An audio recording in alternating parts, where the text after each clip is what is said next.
11, 12, 13ನೇ ತಾರೀಕು 3 ದಿನಗಳ ಕಾಲ ಹಿಂದೂ ಶಾಸ್ತ್ರೋಕ್ತವಾಗಿ ಇದರ ಪೂಜಾ ಕಾರ್ಯಕ್ರಮಗಳನ್ನು ನಿನ್ನೆ ತನಕ ಹಮ್ಮಿಕೊಂಡಿದ್ವಿ. ಆ ಎಲ್ಲ ಕಾರ್ಯಕ್ರಮಗಳು ಸುಸೂತ್ರವಾಗಿ ನಡೆದಿದೆ. ಇವತ್ತು ನಾವೆಲ್ಲರೂ ಕೂಡ ಮಾಧ್ಯಮ ಮುಂದೆ ಬಂದು ಯಾರ್ಯಾರು ದಾನಿಗಳು ಈ ಒಂದು ಕಟ್ಟಡಕ್ಕೆ ಅವರ ವಂತಿಕೆಯನ್ನು ಕೊಟ್ಟು ಕಟ್ಟಡ ಚೆನ್ನಾಗಾಗಲಿ, ಸಮಾಜಕ್ಕೆ ಒಳ್ಳೆಯದಾಗಲಿ ಅಂತೇಳಿ ಕೊಟ್ಟಿರ್ತಕ್ಕಂಥ ಎಲ್ಲ ದಾನಿಗಳಿಗೂ ಕೂಡ ಕೃತಜ್ಞತೆಗಳನ್ನು ಸಲ್ಲಿಸ್ತಕ್ಕಂಥದ್ದು ಮತ್ತು 3 ದಿನ ಕಾರ್ಯಕ್ರಮವನ್ನು ಸುಸೂತ್ರವಾಗಿ ನಡೆಸಿಕೊಟ್ಟಂಥ ಎಲ್ಲ ಕುಲಬಾಂಧವರಿಗೆ ಮತ್ತು ನಾಗರಿಕ ಬಂಧುಗಳಿಗೆ ಕೃತಜ್ಞತೆಗಳನ್ನು ಹೇಳಲಿಕ್ಕೆ ಇವತ್ತು ಈ ಒಂದು ಸುದ್ದಿಗೋಷ್ಠಿಯನ್ನು ಕರೆದಿದ್ದೆ. ಮೊದಲನೇದಾಗಿ ಈ 3 ದಿನ ಕಾರ್ಯಕ್ರಮ ಸುಸೂತ್ರವಾಗಿ ನಡೆದಿದೆ. ಆಗಮಿಕರು ಕೂಡ ಶಾಸ್ತ್ರೋಕ್ತವಾಗಿ ಉತ್ತಮವಾಗಿ ಆ ಕಾರ್ಯಕ್ರಮವನ್ನು ನಡೆಸಿಕೊಟ್ಟಿದ್ದಾರೆ. ಅದಲ್ಲದೆ ತಾಲೂಕಿನ ಎಲ್ಲ ಕುಲಬಾಂಧವರು ಕೂಡ ಭಾಗವಹಿಸಿ ಕಾರ್ಯಕ್ರಮ ಯಶಸ್ವಿಯನ್ನು ಮಾಡಿಕೊಟ್ಟಿದ್ದಾರೆ. ಹೊಸಕೋಟೆ ನಗರದ ನಾಗರಿಕ ಬಂಧುಗಳು ಕೂಡ ಈ ಕಾರ್ಯಕ್ರಮ ಪಾಲ್ಗೊಂಡು ಈ ಕಾರ್ಯಕ್ರಮವನ್ನು ಯಶಸ್ವಿಯಾಗಿ ಮಾಡಿಕೊಟ್ಟಿದ್ದಾರೆ. ಅದಕ್ಕೆ ನಮ್ಮ ಸಂಘದ ವತಿಯಿಂದ ಅನಂತ ಧನ್ಯವಾದಗಳನ್ನು ಎಲ್ಲರಿಗೂ ಕೂಡ ತಿಳಿಸಲಿಕ್ಕೆ ಬಯಸ್ತೇನೆ. ಆಮೇಲೆ ಮಾಧ್ಯಮಗಳಲ್ಲೂ ಕೂಡ ಇವತ್ತಿನ ಕೆಲವು ವಿಚಾರಗಳನ್ನು ನಾವೆಲ್ಲರೂ ಕೂಡ ಗಮನಿಸಿದ್ದೇವೆ. ಹಾಗಾಗಿ ತುರ್ತು ಕಾರ್ಯಕಾರಿ ಸಭೆಯನ್ನು ಕೂಡ ಇವತ್ತು ಕರೆದು ಕಾರ್ಯಕಾರಿ ಸಭೆಯಲ್ಲೂ ಕೂಡ ಎಲ್ಲ ಪತ್ರಿಕಾ ಮಾಧ್ಯಮಗಳಲ್ಲಿ ಬಂದಿರತಕ್ಕಂಥ ವಿಚಾರಗಳನ್ನು ಕೂಡ ಅವಲೋಕನವನ್ನು ಮಾಡಿದ್ದೇವೆ. ಕೆಲವು ವ್ಯಕ್ತಿಗಳು ಬೇರೆ ಬೇರೆ ಸಂಘದ ಅಧ್ಯಕ್ಷರುಗಳು ಅಂತೇಳಿ ಹೇಳಿಕೆಗಳನ್ನು ಕೊಟ್ಟಿರ್ತಕ್ಕಂಥದ್ದು ನೋಡಿದ್ದೇವೆ. ನಾನು ತಮ್ಮ ಮೂಲಕ ನಮ್ಮ ಇಡೀ ಯಾದವ ಸಮಾಜಕ್ಕೆ ಮತ್ತು ಸಮಾಜಕ್ಕೆ ಇದನ್ನು ಸ್ಪಷ್ಟಪಡಿಸಲಿಕ್ಕೆ ಬಯಸ್ತೇನೆ.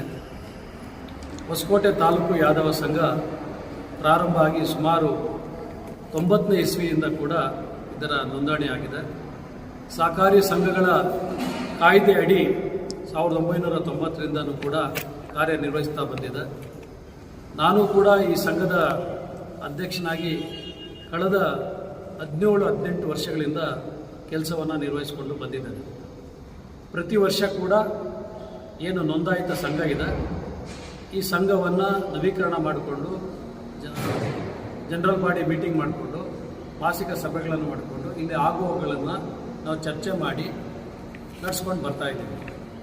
ಈ ಒಂದು ಸಂಘದ ಅಡಿಯಲ್ಲಿ 2017ರಲ್ಲಿ ನಾನು ಕೂಡ ಜಿಲ್ಲಾ ಪಂಚಾಯತಿ ಅಧ್ಯಕ್ಷನಾದಂಥ ಸಂದರ್ಭದಲ್ಲಿ ಇಲ್ಲಿನ ಸ್ಥಳೀಯ ಶಾಸಕರಾಗಿದ್ದಂಥ ಸನ್ಮಾನ್ಯ MTB ನಾಗರಾಜ್ ಅವ್ರ ಮೇಲೆ ಒತ್ತಡ ತಂದು, ಸರ್ಕಾರದ ಮೇಲೆ ಒತ್ತಡ ತಂದು, ಅಂದಿನ ಈ ರಾಜ್ಯದ ಧೀಮಂತ ಮುಖ್ಯಮಂತ್ರಿಗಳು, ಇವತ್ತಿನ ಹಾಲಿ ಮುಖ್ಯಮಂತ್ರಿಗಳಾಗಿರ್ತಕ್ಕಂಥ ಸನ್ಮಾನ್ಯ ಸಿದ್ದರಾಮಯ್ಯನವರಲ್ಲಿ ನಾವು ಬೇಡಿಕೆಯನ್ನಿಟ್ಟು ಈ ಒಂದು ಯಾದವ ಸಮಾಜಕ್ಕೆ ಜಾಗವನ್ನು ಕೊಡಬೇಕು ಅಂಥೇಳಿ ನಾವು ಮನವಿ ಮಾಡಿದಾಗ ಅವರು ಕೂಡ ರಾಜ್ಯ ಸಚಿವ ಸಂಪುಟದಲ್ಲಿ ಈ ಒಂದು ಪ್ರಸ್ತಾಪವನ್ನು ಇಟ್ಟು ಸರ್ವೆ ನಂಬರ್ 300ರಲ್ಲಿ 20 ಗುಂಟೆ ಜಾಗವನ್ನು ನಮಗೆ ಮಂಜೂರನ್ನು ಮಾಡಿಕೊಟ್ಟಿದ್ದಾರೆ.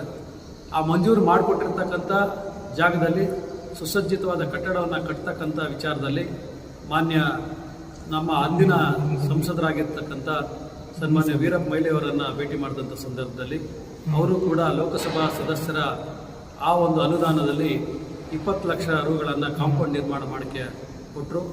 ಸರ್ಕಾರ ಕೂಡ 2019ರಲ್ಲಿ 30 ಲಕ್ಷ ರೂಗಳನ್ನು ಈ ಭವನಕ್ಕೆ ನಿರ್ಮಾಣ ಮಾಡಲಿಕ್ಕೆ ಕೊಟ್ಟಿರ್ತಕ್ಕಂಥದ್ದು.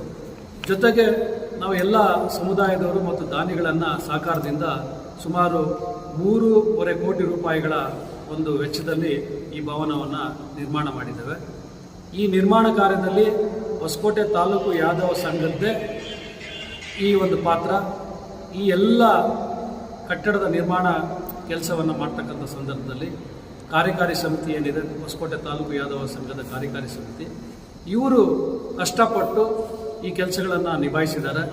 ಜೊತೆಗೆ ಹೊಸಕೋಟೆ ತಾಲೂಕಿನ 66 ಹಳ್ಳಿಗಳಲ್ಲಿ ಏನು ನಮ್ಮ ಸಮುದಾಯದವರಿದ್ದಾರೆ ಅವರ ಹತ್ರ ಹೋಗಿ ಪ್ರತಿಯೊಂದು ಮನೆಗೂ ಹೋಗಿ ಮನೆಯನ್ನು ಸಂಪರ್ಕ ಮಾಡಿ ಈ ಕಟ್ಟಡದ ನಿರ್ಮಾಣದ ಬಗ್ಗೆ ವಿಚಾರಗಳನ್ನು ತಿಳಿಸಿ ಅವರು ಕೊಟ್ಟಂಥ ಅನುದಾನವನ್ನು ಸ್ವೀಕರಿಸಿ ಯಾವುದೇ ಲೋಪ ಇಲ್ಲದೆ ತಂದು ಈ ಒಂದು ಕಟ್ಟಡವನ್ನು ಕಟ್ಟಿರ್ತಕ್ಕಂಥದ್ದು.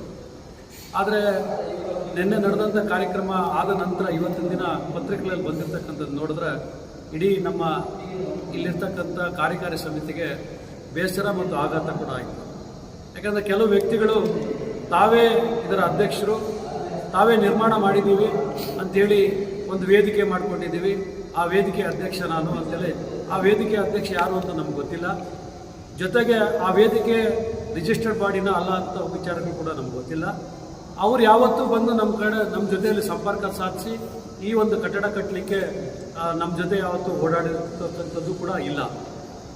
ಜೊತೆಗೆ ಈ ಸಂಘದ ಅಧಿಕೃತ ಅಧ್ಯಕ್ಷನಾಗಿ ನಾನು ಇದ್ದಂಥ ಸಂದರ್ಭದಲ್ಲಿ ಪತ್ರಿಕೆಗಳಲ್ಲಿ ಇನ್ಯಾರೋ ಅಧ್ಯಕ್ಷರು ಅಂತಕ್ಕಂಥದ್ದನ್ನು ಇವತ್ತು ನೋಡಿ ಇಡೀ ನಮ್ಮ ಆಡಳಿತ ಮಂಡಳಿಗೆ ಬೇಸರ ಆಗಿದೆ.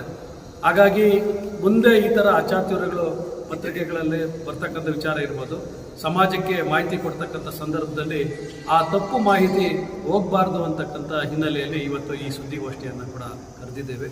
ದಯಮಾಡಿ ನನ್ನೆಲ್ಲ ಸುದ್ದಿಗೋಷ್ಠಿಯ ಎಲ್ಲ ಪತ್ರಿಕಾ ಮಾಧ್ಯಮ ಮಿತ್ರರಲ್ಲಿ ಕಳಕಳಿ ಮನವಿ ಏನಂತಂದರೆ, ಸತ್ಯಾಂಶವನ್ನು ಸಮಾಜಕ್ಕೆ ತಿಳಿಸ್ತಕ್ಕಂಥದ್ದು ಕೂಡ ಭಾಳ ಮುಖ್ಯ ಆಗ್ತದೆ.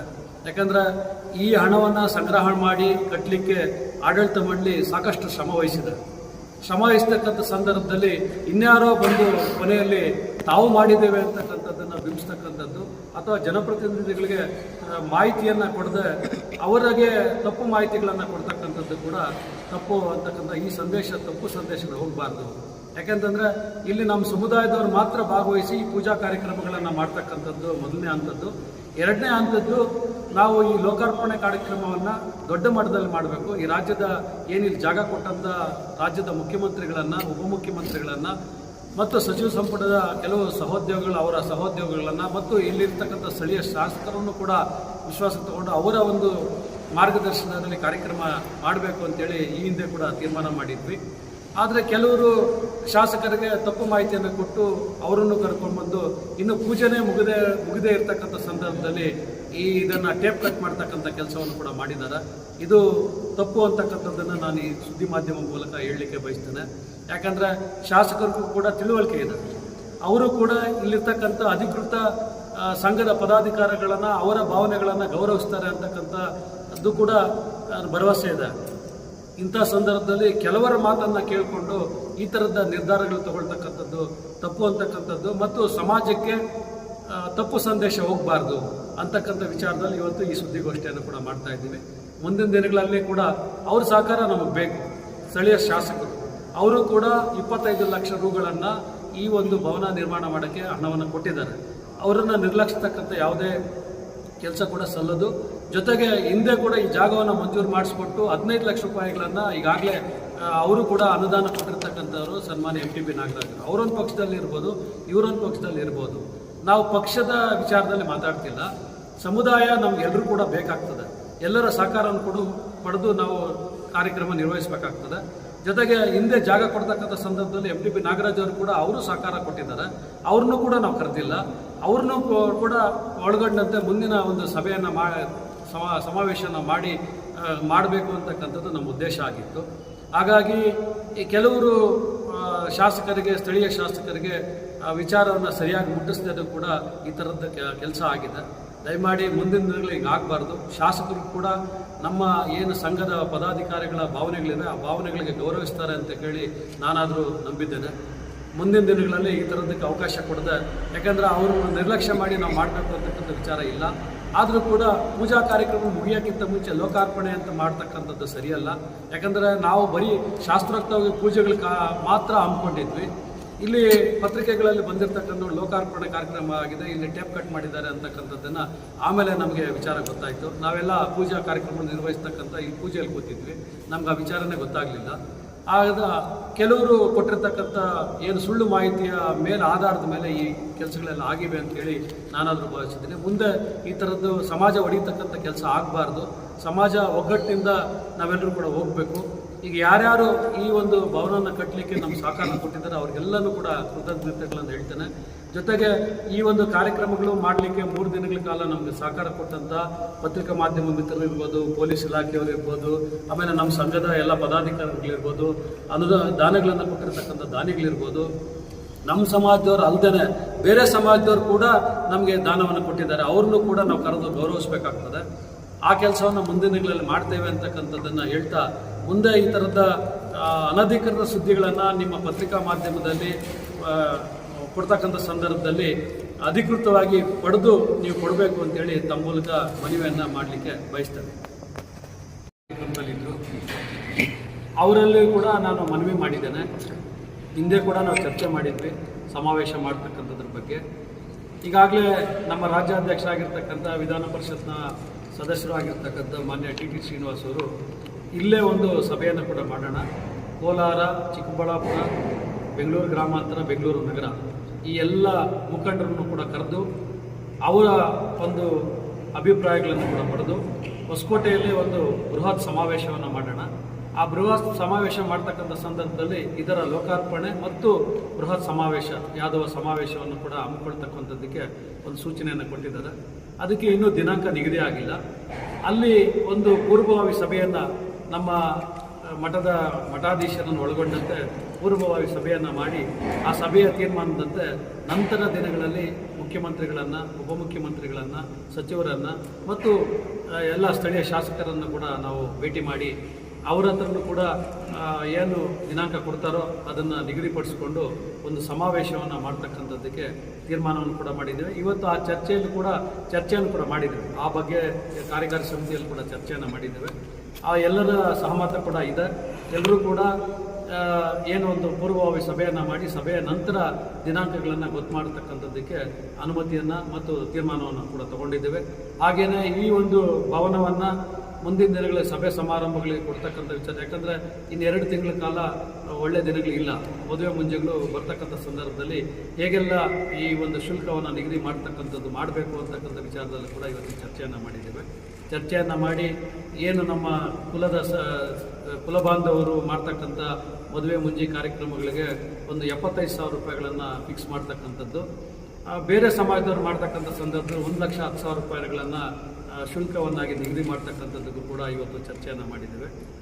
ಚರ್ಚೆಯನ್ನು ಮಾಡಿ ಹಾಗೇನೆ ಒಂದಿನ ಕಾರ್ಯಕ್ರಮ ಮಾಡ್ತಕ್ಕಂಥ ಸಂದರ್ಭದಲ್ಲಿ ಕೂಡ ಒಂದು ಏನು ನಿಗದಿಪಡಿಸಿರ್ತಕ್ಕಂಥ ಬೇರೆಯವ್ರಿಗಾದರೆ 60,000, ಸಮಾಜದವ್ರಿಗಾದರೆ 35,000 ರೂಪಾಯಿನ ತೊಗೊಂಡು ಮಾಡಿ ಅಂತಕ್ಕಂಥ. ಯಾಕಂದರೆ ಬಡವರಿಗೆ ಅನುಕೂಲ ಆಗಲಿ, ಅವ್ರ ಕಾರ್ಯಕ್ರಮಗಳು ಕೂಡ ಮದುವೆ ಕಾರ್ಯಕ್ರಮ, ಹುಟ್ಟುಹಬ್ಬ ಅಥವಾ ನಾಮಕರಣದ, ನಿಶ್ಚಿತಾರ್ಥ ಈ ಥರ ಕಾರ್ಯಕ್ರಮಗಳು ಮಾಡಿಕೊಳ್ಳೋಕ್ಕೂ ಕೂಡ ಅನುವಾಗಲಿ ಅಂತೇಳಿ ಇವತ್ತು ಸಭೆಯಲ್ಲಿ ಕೂಡ ಚರ್ಚೆಯನ್ನು ಮಾಡಿದ್ವಿ. ಚರ್ಚೆಯನ್ನು ಮಾಡಿ ಅದನ್ನು ಕೂಡ ನಿಗದಿಪಡಿಸಿದ್ವಿ.